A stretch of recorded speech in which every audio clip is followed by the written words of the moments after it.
Hey church, welcome to 2 Corinthians chapter 7. Just to bring us up to speed, this is where we're at. Paul sends 1 Corinthians to the church at Corinth. And when they receive the letter, they're mad. They immediately write back to Paul in very harsh terms. We don't have that letter, it's been lost, but Paul talks about it in 2 Corinthians, so we know they sent it.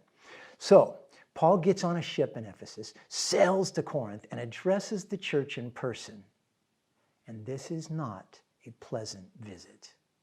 So when Paul gets back to Ephesus, you'd think he might have second thoughts about what he calls a short and painful visit. So he writes 2 Corinthians, and part of 2 Corinthians is just to smooth things over with the Corinthians. You'll notice in chapter 6, Paul describes his ministry and the hardships and the sacrifices, and then he gives direction. And then in chapter 8 and on, he gives some tough direction to the Corinthians.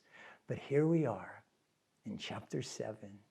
And this is where Paul really emphasizes comfort and confidence and joy and refreshing and affection from the final outcome of the discipline that he's brought to the church.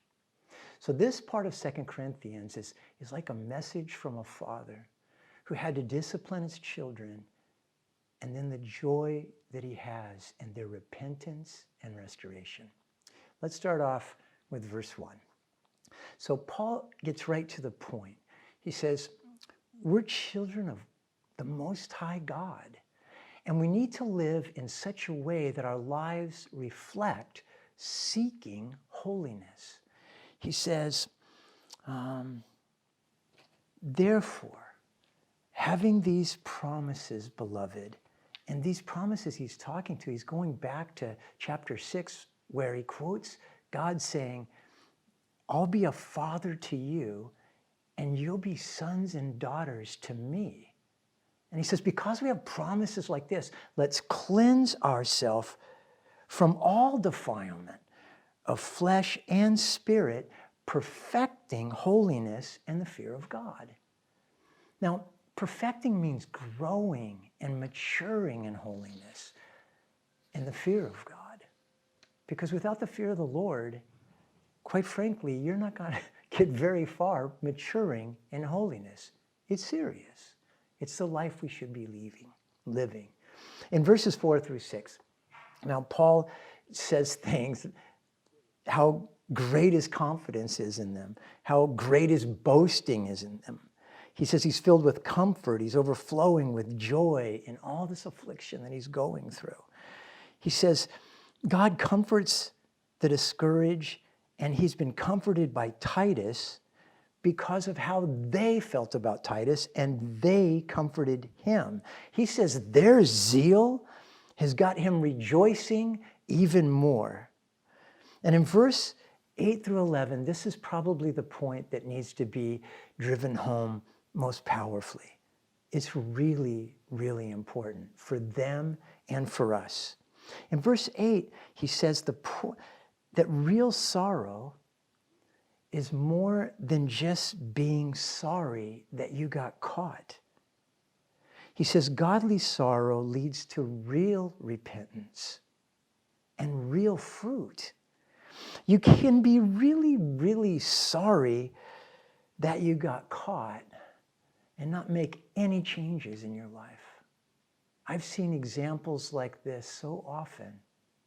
When you do that and you're just sorry that you got caught, you go down this guilt and shame hole that never really takes you to the freedom that godly sorrow and repentance does. Let's just read it in verse 8. For though I caused you sorrow by my letter, I don't regret it. Though I did, for I see that the letter caused you sorrow, though only for a while. I now rejoice, not that you were made sorrowful, but that you were made sorrowful to the point of repentance. For you were made sorrowful according to the will of God, so that you might not suffer loss in anything through us. This is the point. In verse 10, for the sorrow that is according to the will of God produces repentance, without regret, leading to salvation. But the sorrow of the world produces death. And this is something that you and I have both seen in lives of perhaps our own and the lives of those around us. He says, for behold, in verse 11, what earnestness, this very thing that was happening in the church, this godly sorrow that you had, look what it produced in you. What vindication of yourselves, what indignation, what fear, what longing, what zeal, what punishment of wrong, and everything. You demonstrated, I know I could do it, you demonstrated yourselves to be innocent in the matter. So because they responded to the discipline, they brought such fruit in the lives of the church. Godly sorrow changes everything. This is the kind of letter we'd really like to get from our parents after going through a difficult time.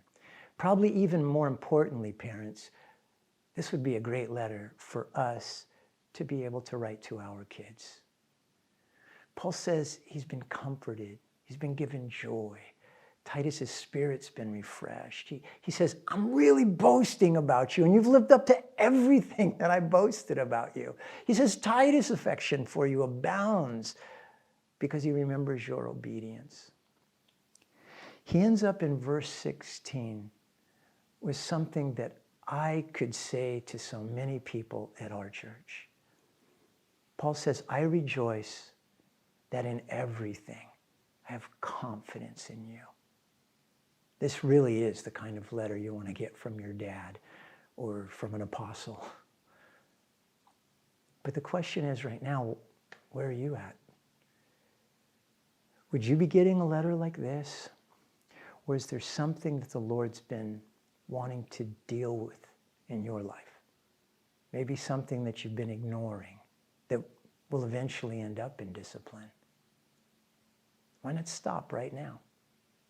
Confess it to the Lord and get back to that place where he is saying to you, I rejoice that in everything I have confidence in you. God bless you, church. Enjoy chapter 8.